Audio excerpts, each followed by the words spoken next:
La décale Rocket League. Aïe, aïe, aïe, aïe, aïe, les gars. Aïe, aïe, aïe, aïe, aïe. Vous savez ce qui est dommage, c'est que au moment où on faisait tout ça, dernièrement, on se parle énormément avec la K-Corp. On se parle vraiment beaucoup. Enfin, beaucoup. On se parle beaucoup plus qu'on ne s'est jamais parlé. Et mais au moment où il y a eu ces décisions Skin Rocket League et tout, on se parlait pas énormément. Et c'est dommage parce qu'on a failli faire le move qu'ils ont fait. On a failli le faire. Et c'est moi, je suis un rageux ultime, vous le savez. Et c'est Gotha qui a dit, franchement, Lucas, pour les fans, laisse-les sortir le skin. Parce que voilà, sinon nos fans, ils vont être déçus et tout machin. Et vraie histoire, Gotha, il m'a vraiment dit, franchement, moi, je suis un fan M8, il n'y a pas de skin, machin, pour des raisons, parce qu'on veut mettre un coup de pression, parce qu'ils nous respectent pas et tout. Je trouve ça, je sais pas, moi, je suis pas pour ça. Go le sortir, même s'il est pas dingue, c'est pas grave.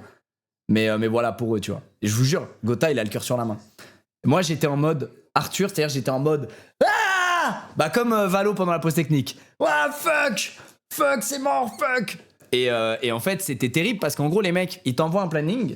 Mais pour vous donner les coulisses de ce qui se passe sur certaines scènes, ils t'envoient un planning de sortie des skins. Ok, ils te disent bah voilà, il nous faut dans 4 jours la VDF de votre skin. Donc ils te préviennent à ce moment-là.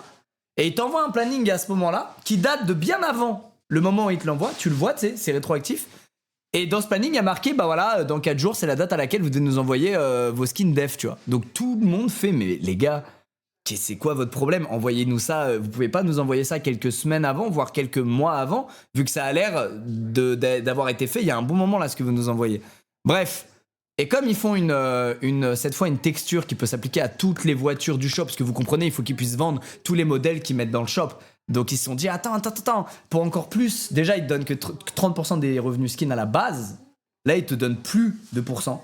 Ils te disent, mais il y a le code créateur, vous verrez, c'est génial, le code créateur. Ok, il y avait déjà avant. Donc ils te donnent plus 30% et ils se basent sur ce que tu as vendu l'année d'avant. Et ils te donnent un fixe lié à ce que tu as vendu l'année d'avant, mais quand même beaucoup moins haut que ce que tu as vendu l'année d'avant, tu vois. Donc nous, on a fait une très bonne année l'année d'avant, donc à la limite, on n'est pas les plus à plaindre. Mais quand tu regardes d'autres clubs, y compris la KC, qui n'ont pas fait une saison incroyable l'année dernière, et surtout qui n'avaient pas un skin top parce qu'ils sont déjà fait baiser sur une texture l'année dernière, bah en fait, eux, ils sont ultra perdants, ils ont eu trop raison de faire ce move. Et bref, donc 4 jours pour faire le skin, tu leur envoies, et ils te disent, mais des gars, un level d'embobinage, mais j'ai jamais vécu ça. Tu parles à un mur. Tu prouves par A plus B que le mec a tort, et que en fait, ce que tu fais, ça va pas contre leur guidelines, ou ça va pas leur faire du tort ou quoi que ce soit.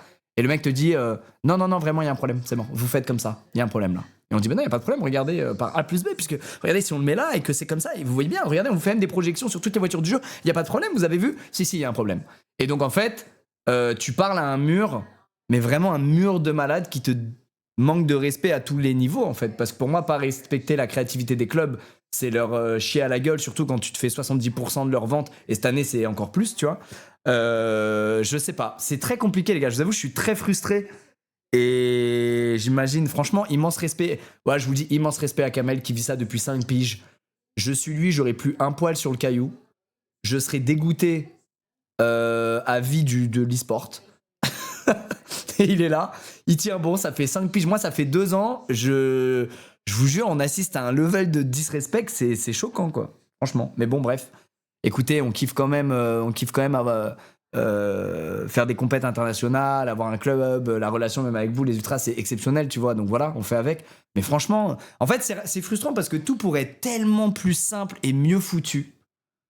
Mais parce qu'une poignée de gens qui est là-haut n'a aucune vision sur son propre milieu et fait mal les choses, bah en fait, ça fout dans la merde des tas de gens plus bas. Et je trouve ça ultra dommage, quoi. Et le meilleur exemple de ça, bah, c'est le format e-sport de Valorant, tu vois. On n'en parlera jamais assez.